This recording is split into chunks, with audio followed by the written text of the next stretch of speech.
Audio Jungle.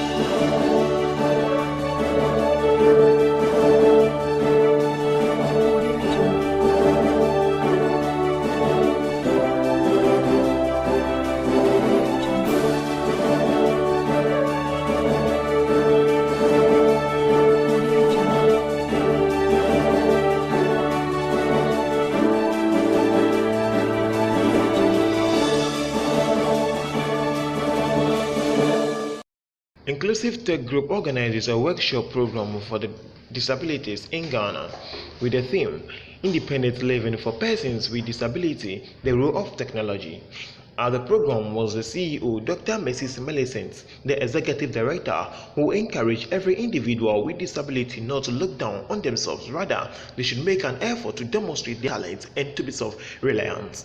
To connect persons with disability together for us to be able to do our works but very easy and better for us. So I hand over the mic to Muduswa Kayele, and with a hand of applause, please, let's go ahead and answer and let's go. The name of our app is My Aid. This is to eliminate the suffering that people with disability go through. Disability is part of the human condition. Almost everyone will be temporarily or permanently impaired at some point in life. There are currently more than 1 billion people with disabilities around the world. That's around 15% of the population of the planet. That is why My Aid platform has emerged. This platform is a community where both persons with disability and able persons have access to. The system is built in such a way that volunteers who are able will assist friends and family members who are physically or mentally or visually disabled. Since we are now in an age dominated by science and technology, we thought it was coming out with the idea of developing an app, which is My Aid Community, to help the persons with disability do their work without too much stress. Functions of the app. My Aid Community is a cross-platform application. We all know that issues of access is something that is a challenge for persons with disabilities, not only at the University of Ghana, the country as a whole.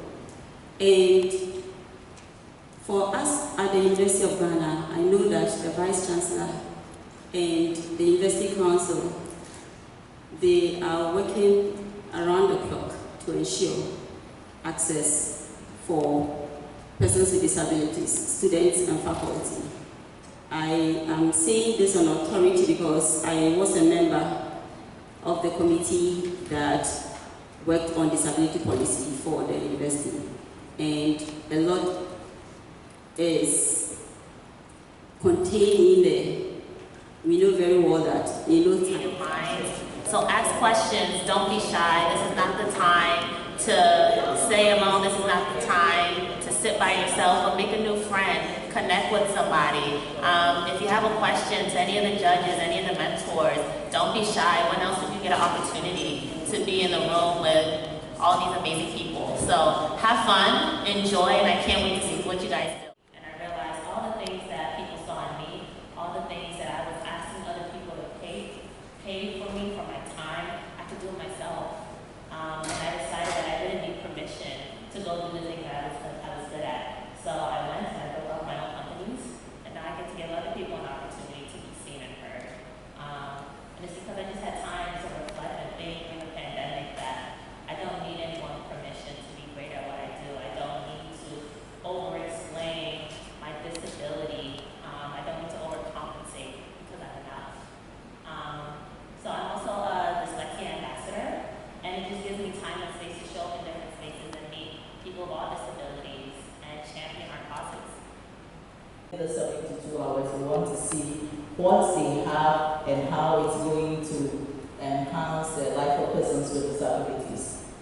Also, we have to make it very clear that it's not just about showing ideas, but we believe that these ideas have to be mentored and implemented. So we believe that we have to walk the talk, and we have to make sure that we implement this to the latter, so that persons with disability can have the full benefit something to analyze and At the program, individuals were able to bring up mechanisms and projects that could help individuals with disability and also contribute to national development. Ms. Ama Asamo, who was the judge, encouraged every individual to work very hard even though they are disabled, but they should make sure that they work tediously to be self-independent. Richard Bode reporting from Nation One TV. So today what we have in here is called Disability Inclusive Hackathon, or what we call DHAC for short, which is always a 3-day event. This event was initiated at the back of a 4-year research that I conducted, trying to understand the digital gap for persons with disabilities and also how we can enhance digital accessibility for persons with disability. And one thing that was clear in the research is that when persons with disability are involved in creating innovations that they will use, it becomes much usable.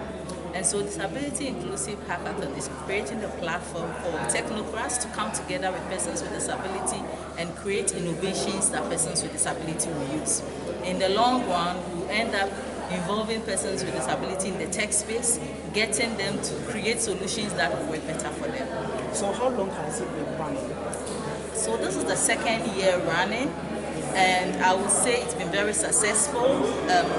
Apart from the fact that today the winners are going to get some cash prizes, trophy and medals, we're also going to provide them 6-month mentorship in collaboration with IoT Ghana, who is a partner.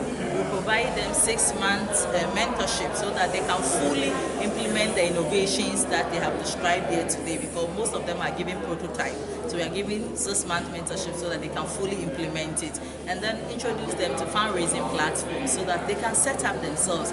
In a way, we want to promote entrepreneurship among persons with disability in the tech space. Yes, obviously, when you're starting every new idea, it's very challenging. So initially we had issues with people understanding, so we needed funds to run it. But we're fortunate that we've been able to get a very strong partners such as Google Ghana, UNESCO, PwC, and Institution of Engineering and Technology, and several other partners who share in this vision, and they believe that we need to give equal access and opportunity for persons with disability in the tech space.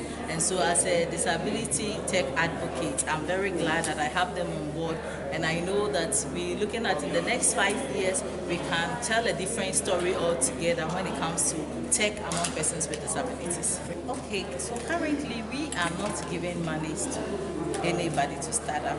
What we are providing is a platform for them to showcase their ideas. The winners, we give the opportunity for mentorship, and then we can introduce them to platforms that they can seek for funding. So then the person or those individual or the team, they are on their own to start up their own business. Currently, we don't have any support from government, okay? But then this year, we're happy that the Youth Employment Agency saw the need, because most of the times we are dealing with people between the age of 18 and 35.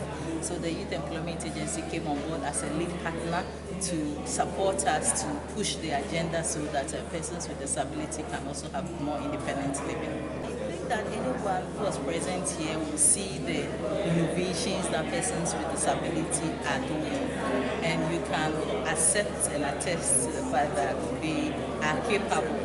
Like we say, nothing about us without us. So involving persons with disability to create solutions and innovations that they are going to use, it's only right. And so we've seen as well as some people from the secondary school all the way from blind, people with cerebral palsy, different disabilities, but they are here displaying their talent to show to the whole world what they are capable of. And for me, this is really amazing.